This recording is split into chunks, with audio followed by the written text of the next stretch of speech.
आइए, कक्षा 10 के सभी विद्यार्थी, हिंदी क्लास में आप लोगों का स्वागत है। आज हम लोग चूँकि धनुष भंग गोस्वामी तुलसीदास जी का समाप्त हो चुका है ना, और अब हम लोग पढ़ेंगे बनपथ पर। ठीक है, क्या पढ़ेंगे? बनपथ पर। बनपथ पर यानी सीता, राम और लक्ष्मण जी वन को जा रहे हैं। जैसा कि आप उसके पहले जानते हैं, वन को जा रहे हैं। अब सीता जी की स्थिति का वर्णन किया गया है। कैसे क्या है सीता जी को, आइए देखते हैं। पुर माने नगर, कि पुरते निकसी रघुबीर बधु धर धीर दये मग में डग द्वय, और झल की भरी भाल कनि जल की पुट सूख गए मधुरा धर वै। फिर बुझती है चलन अब केतिक पन कुटी करी कित है, अतिय की 3 लखिया तुर तापिय की अखिया अति चारु चली चली चहे।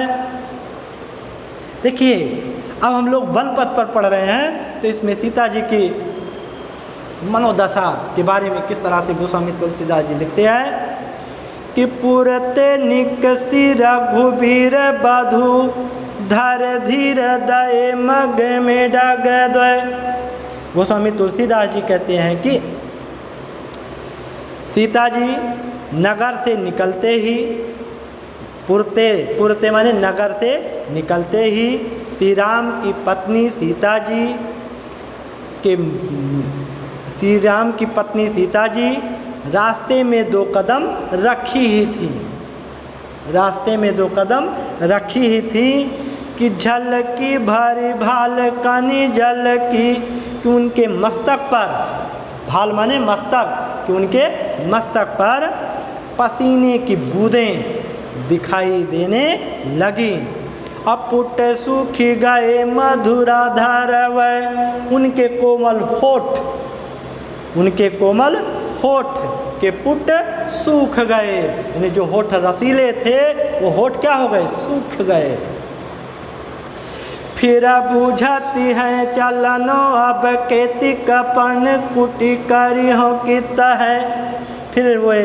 फिर सीता जी राम से पूछती हैं कि अभी कितनी दूर चलना है और विश्राम करने के लिए पर्णकुटी कहाँ बनाओगे?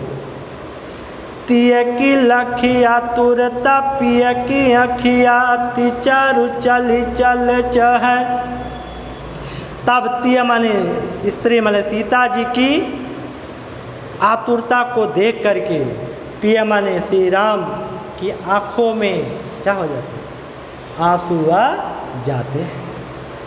तब स्त्री सीता जी की आतुरता को देखकर श्री राम की आँखों में आंसू आ जाते हैं। सोचने लगते हैं कि आज गजब वैदेही पर इतना बड़ा कष्ट है। समझ में आया?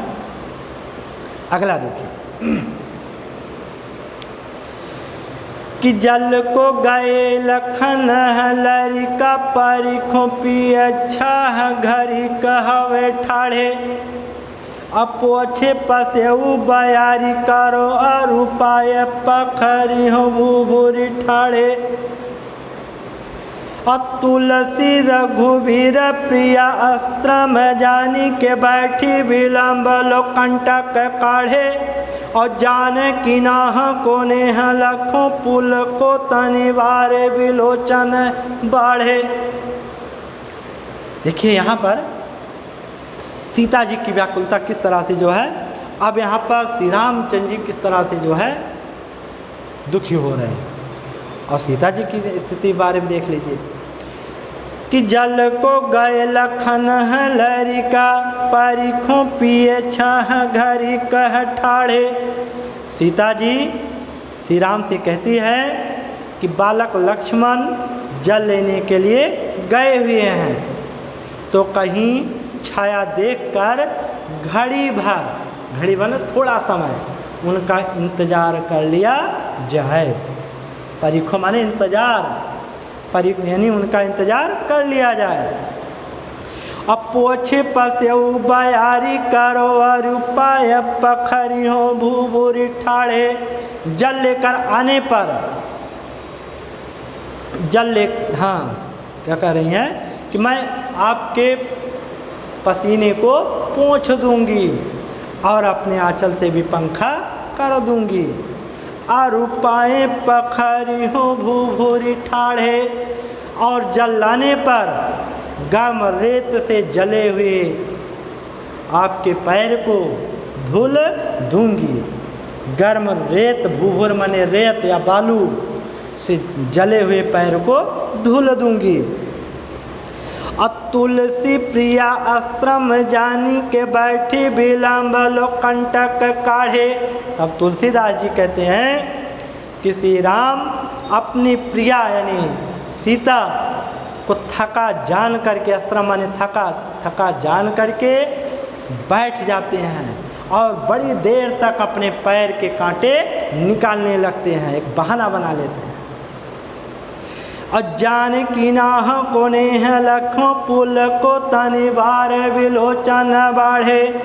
तब सीता जी श्री राम के अपने प्रति प्रेम को देखकर, अपने प्रति उनके प्रेम को देखकर पुल को तनि बार विलोचन बाढ़े, उनके आँखों से आंसू आ जाते, उनकी आँखों में आंसू आ जाते हैं और शरीर प्रफुल्लित हो जाता है। पुलकित माने प्रफुल्लित, और शरीर प्रफुल्लित हो जाता है ना। अगला एक और देख लीजिए कि रानी मैं जानी आजानी महापा विपाह नुहूते कठोर हियो है। और आजहूँ काज आकाज न जानो कहो तिये को जिन कान कियो है। यहाँ पर जब श्री राम लक्ष्मण सीता जी वन को जा रहे हैं तो जो रास्ते में वनवासिनी स्त्रियां हैं, कुछ गांव पड़ रहे हैं, रास्ते पड़ रहे हैं, रास्ते में वनवास स्त्रियां हैं, गांव पड़ रही हैं, तो वहाँ की स्त्रियां आपस में बातें कर रही हैं। आपस में बातें करते हुए कह रही हैं, क्या कह रही हैं कि रानी मैं जानी आजानी महापा विपाह नुहूते कठोर हियो हैं। वनवासिनी स्त्री आपस में बात करती हुई कहती हैं कि रानी कैकेयी तो महाअज्ञानी हैं। हे सखी, रानी कैकेयी तो महाअज्ञानी हैं। अपा विपाह नुहूते कठोर हियो है। राजा दशरथ का हृदय भी बड़ा वज्र के समान कठोर है। नहीं, रानी कैकेयी महाज्ञानी है, उनका हृदय तो वज्र के समान कठोर है। और राजाओं काज आकाज न जानो कहो तिये को जिन कान कियो है। राजा दशरथ